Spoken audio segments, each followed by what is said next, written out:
on en vient à cette célébration. Elle émet sur Bamako et environ. Elle aura 31 ans demain. Il s'agit de la radio chaîne 2, de l'analogique au tout numérique, de 6 heures d'émission à 24/24. La chaîne 2 a connu de grandes mutations. Créée en 1993 par les jeunes de l'ORTM, et la chaîne au départ était une radio purement musicale, et la chaîne pour approcher davantage l'ORTM à ses auditeurs. À 31 ans, elle s'assigne comme mission d'informer, d'éduquer, de divertir, mais aussi et surtout de former. Elle est écoutée aujourd'hui à l'international à travers la plateforme digitale. Baraki Sawatara et Abdul Salam Bambara. Nous sommes en 1987. Des jeunes fraîchement arrivés à l'ORTM mûrissent l'idée de créer une deuxième radio pour combler un vide aux côtés de la radio nationale. Mais c'est en fin 1992 que le projet voit le jour. Le 22 mars 1993, la chaîne 2 émet pour la première fois sur la 95.2. Ici, la 95.2, votre radio à votre service. Il fallait une deuxième radio, en tout cas pour les jeunes, par les jeunes. C'est ainsi que M. Cheikh Amal Adjara, qui était à l'époque directeur général de l'ORTM, nous lui avons suggéré l'idée de créer une deuxième radio. Il a accepté et finalement la chaîne 2 a vu le jour. C'était une radio de proximité d'abord. Une radio de proximité avec la mission d'accessibilité d'abord aux jeunes. La chaîne 2, l'onde de choc, au cœur de l'actualité, 24 heures sur 24. Une radio purement musicale qui se devait de rattraper les radios déjà existantes, voire les dépasser. La chaîne 2 avait comme mission d'occuper la bande FM sur Bamako et ses environs, avec comme cible les jeunes et les femmes. Sa naissance a coïncidé avec l'arrivée d'une jeune génération de journalistes, dont l'actuel directeur général. Et à l'époque, il faut reconnaître qu'il n'y avait pas beaucoup de radios, mais les radios quand même étaient en voie de naissance.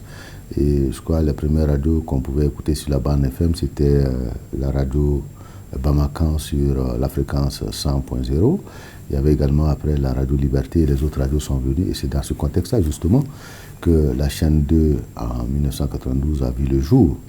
Et dans un premier temps, les responsables qui étaient ici au niveau de l'ORTM ont voulu justement faire face à la concurrence parce que le boom était fulgurant. Donc il fallait trouver une alternative et c'est ainsi qu'on a créé la fréquence 95.2. Oui, entrez donc. Ici, c'est la chaîne 2, 95.2.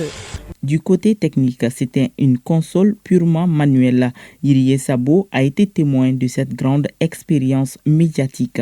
Nous, on avait commencé avec une petite console Sudair à 12 entrées. Une petite console. Et on avait 2 magnétophones à bande et on avait des lecteurs cassettes. Les cassettes ordinaires qu'on jouait dans les magnétophones. Donc, c'est avec ça que nous avons commencé.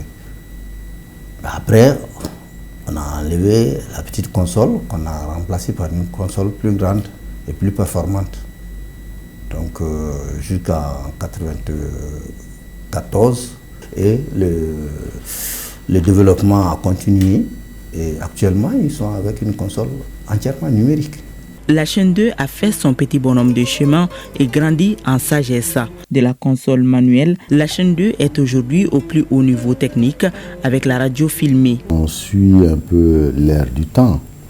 Avant, on était en analogique, on avait des équipements analogiques. Aujourd'hui, nous sommes pratiquement en tout numérique. Je pense que la chaîne 2 est la première radio quand même à faire de la radio filmée. L'animateur donc dans le studio peut en même temps se filmer et permettre aux auditeurs de suivre son animation. Donc ça, c'est vraiment des innovations. Mais dans les perspectives, nous voulons mettre un accent particulier justement sur l'info et la radio sur les plateformes digitales. Les plateformes digitales, il s'agit de Facebook, de Twitter, de WhatsApp. Donc, vraiment, on veut développer cette partie-là pour permettre justement aujourd'hui à tous ceux qui nous suivent de l'intérieur comme à l'extérieur de se sentir comme étant dans le studio de la chaîne 2. Information, sport, musique, c'est sur chaîne 2, 95.2 FM, votre radio de proximité. À 31 ans aujourd'hui, elle se conjugue au féminin avec des dames à la tête. Leur objectif, relever le défi à l'ère du numérique. La chaîne 2 suit une courbe qui est là, ça évolue tous les jours. C'est une radio participative, c'est une radio communautaire. Et aujourd'hui, j'aime bien le dire, c'est une radio citoyenne parce qu'on est dans un système de refondation, dans un système de Malikoura. Donc les programmes de la chaîne répondent actuellement à cette attente-là de la population. 31 ans, soit un peu plus de 3 décennies d'existence, la chaîne 2 a connu de grandes mutations pour s'imposer aujourd'hui comme l'un des leaders de la bande FM à Bamako. Chaîne 2, la radio du bonheur 95.2.